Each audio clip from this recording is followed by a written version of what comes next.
आज मी वटसावित्री पौर्णिमेसाठी रेडी होते. आज मी तुमच्यासोबत सुंदर असा मेकअप लुक खूप टायमानंतर क्रिएट करते. आता मी लावलं आहे प्रायमर. माझ्या चेहऱ्यावर ऑइल बघताय, माझी स्किन सध्या खूप ऑइली मला वाटायला लागली आहे. त्याचं मी काय करू शकत नाही. पाणी जास्त पिऊ शकते. गरमीमुळे तर स्किन ऑइली होणं कंपल्सरी असतं. माझ्या स्किनचं तर तसंच काही आहे.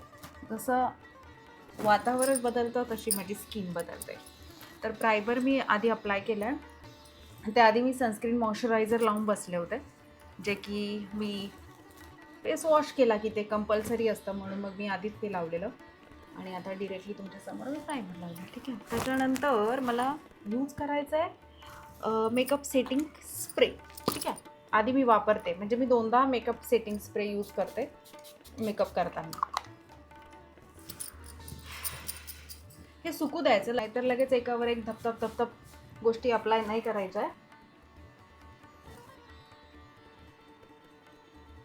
स्टॉप क्रीम अप्लाय करून घेतले आधी, की जेणेकरून माझा चेहरा चम करायला हवा.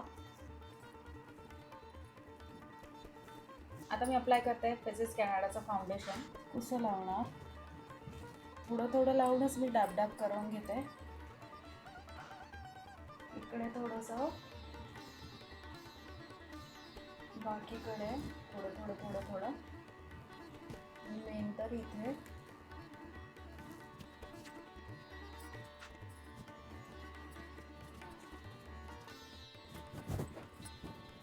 जितकं चेहऱ्याला तुम्ही गरजेचं समजता तितकंच मानेला लावणंही गरजेचं असतं. नेक मिस नाही करायचा. थोडं जास्त डॅब करते, म्हणजे अजून नॅचरल वाटेल, कारण मला जास्त प्रोडक्ट नाही ठेवायचं आहे चेहऱ्यावर. पूर्ण नॅचरल स्किन माझी वाटायला हवी. अप्लाय केल्यानंतर मी लावते पावडर नाही, मॅकचं फाउंडेशन विथ पावडर आहे मी. थोडंसं वरतून लावते, जेणेकरून आपलं जे आधीचे प्रॉडक्ट आहे ते फिक्स राहणार. टायमानंतर मी व्हिडिओ बनवते ना मेकअपचा. थोडंसं डोळ्याला व्हिडिओ तुम्हाला जास्त क्लिअर वाटत असेल, कारण मी गेल्या 2 वर्षापासून आयफोनमध्ये शूट करते. त्याच्यामुळे क्लिअरिटी खूप छान येते. अगदी गोष्टी क्लिअर समजतात. ठीक आहे. थोडंसं ब्रशने एक्स्ट्रा लागलं असेल तर काढून टाकते.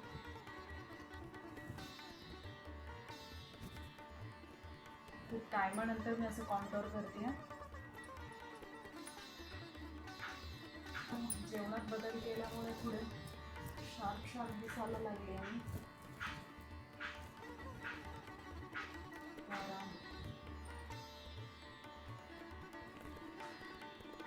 करेन मी शेअर की आपण काय खाल्ल्याने काय होतं आणि काय नाही खाल्ल्याने काय होऊ शकतं. तर जे पण आहे आदला बदल आपल्या दिसण्यामागचे, शरीरामागचे, आरोग्यामागचे, ते फक्त आणि फक्त पोटापासून सुरू होतात आणि पोटापासूनच संपतात. सो बारीक निरीक गोष्टी असतात. त्याचं जर आपण त्याकडे लक्ष दिलं, आपलं आयुष्य जे आहे ते खूप पटीने बदलतं. जीवन सुंदर आहे, पण ते जगण्यासाठीचे पण नियम आहे ते आपण विसरतो. कधी विसरण्यामागे कंटाळा आपल्याला कामी येतो, कधी आपण हलगर्जीपणा करतो, कधी स्वतःला ग्रँटेडच घेऊन टाकतो, स्वतःचं आयुष्य ग्रँटेड घेतो, स्वतःला ग्रँटेड घेऊन टाकतो. आणि त्यामुळे आपण आपल्या खऱ्या संपत्तीकडे लक्ष देणं विसरतो. आणि जेव्हा खरंच टाईम येतो आणि आपल्याला कळतं की अरे, आपलं आरोग्य, आपलं शरीर ही किती मोठी देण आहे, ही किती मोठी संपत्ती आहे जी आपल्याकडे आहे, आणि आपण त्याची काळजी कशी नाही करत. आणि मग आपल्याला जेव्हा बितते तेव्हा आपले डोळे उघडतात आणि मग आपण त्याची काळजी करायला लागतो, पण तेव्हा वेळ निघून गेलेली असते.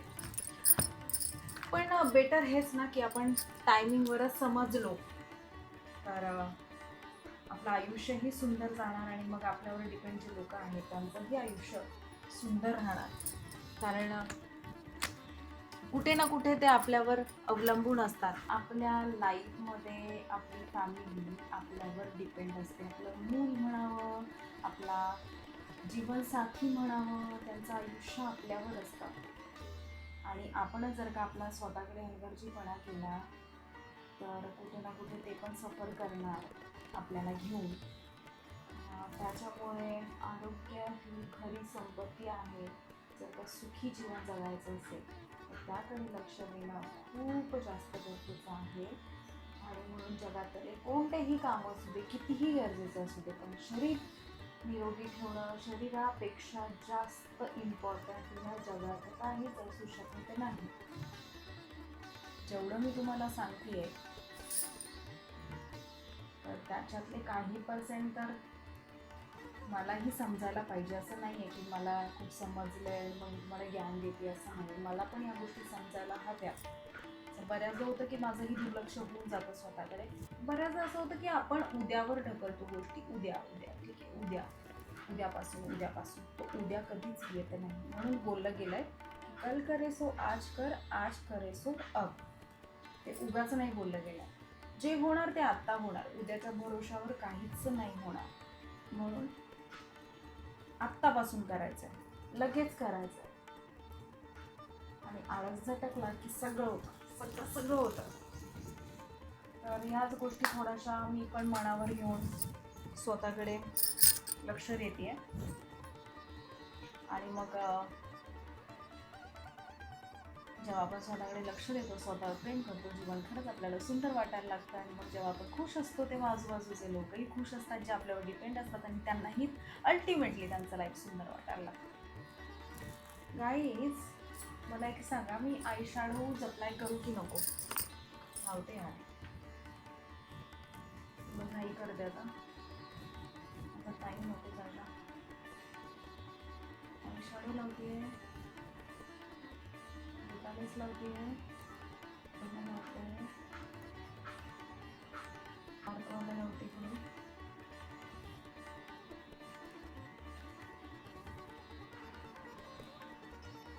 आता मी असं लावलंय खरं, पण मला ब्रश व्हावंच लागेल.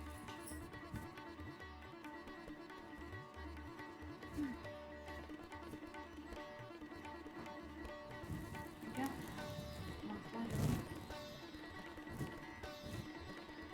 कॉर्नरला थोडंसं डार्क ब्राऊनमध्ये आणि थोडंसं डार्क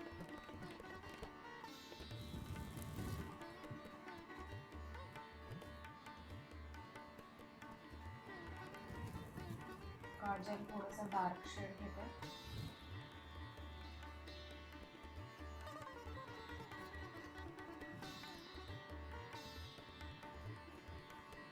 त्यानंतर मी थोडंसं ह्याच्यातून स्पार्कल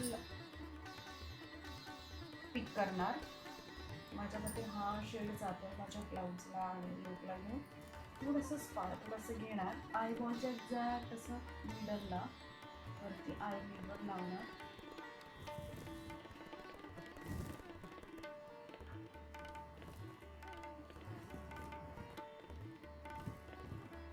बस इथंच लावणार, एवढंच.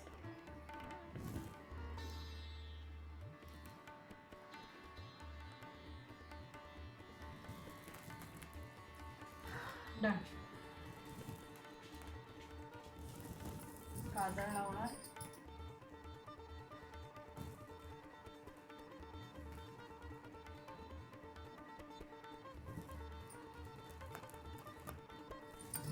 मस्कारा.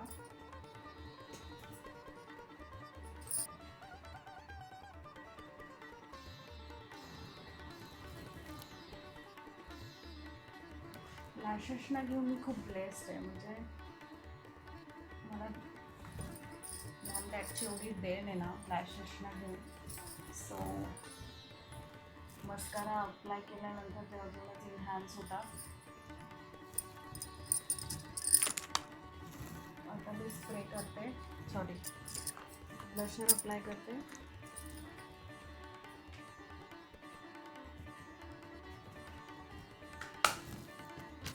Makeup setting spray.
दादा इकडे या ना. हे काय आहे?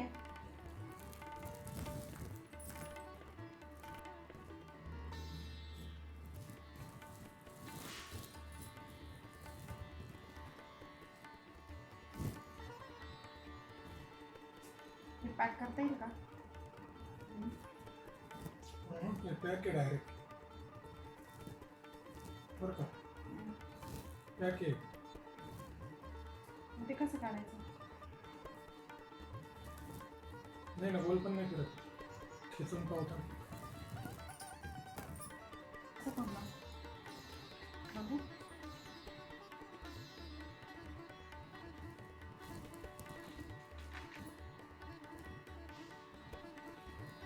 नेकलेस घालून द्या बरं.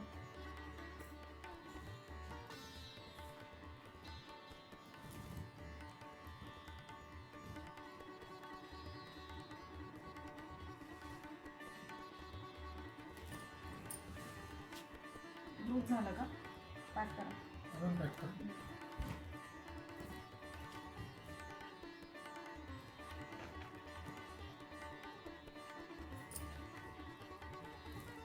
मंगळसूत्र कसा नेकलेस? सुंदर.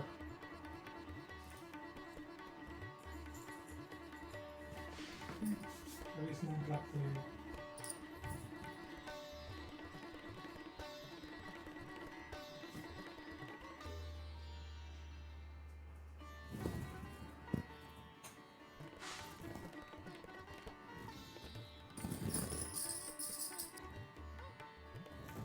मेकअप करता करता सगळं करता करता विसरूनच गेले की मी बोलत पण होते, कारण नॉर्मली मी मेकअप ट्युटोरियल जेव्हा शेअर करते तेव्हा व्हॉइस ओव्हर असतो. तर आता मला जस्ट क्लिक झालं की अरे मी तुमच्याशी तर गप्पा मारत होते. सो गाईज हा आहे माझा फायनल लूक. तुम्ही बघताय मी पूर्णपणे सौभाग्यवती जसं रेडी होते मी तशी रेडी झालेली आहे.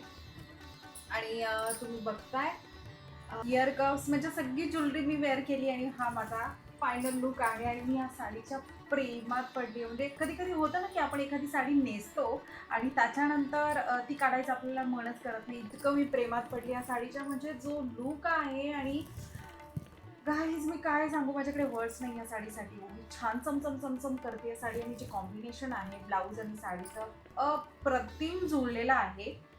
आणि हा हे माझा फायनल लुक. आय होप तुम्हाला माझा लुक आवडला असेल. आणि हा मेकअप तर तसा मी तुमच्यासोबत शेअर केला आहे. सिम्पल सोबर आणि खूप कमी क्वांटिटीत मी सगळं अप्लाय केलं, पण खूप सुंदर असा जो लुक आलेला आहे. तर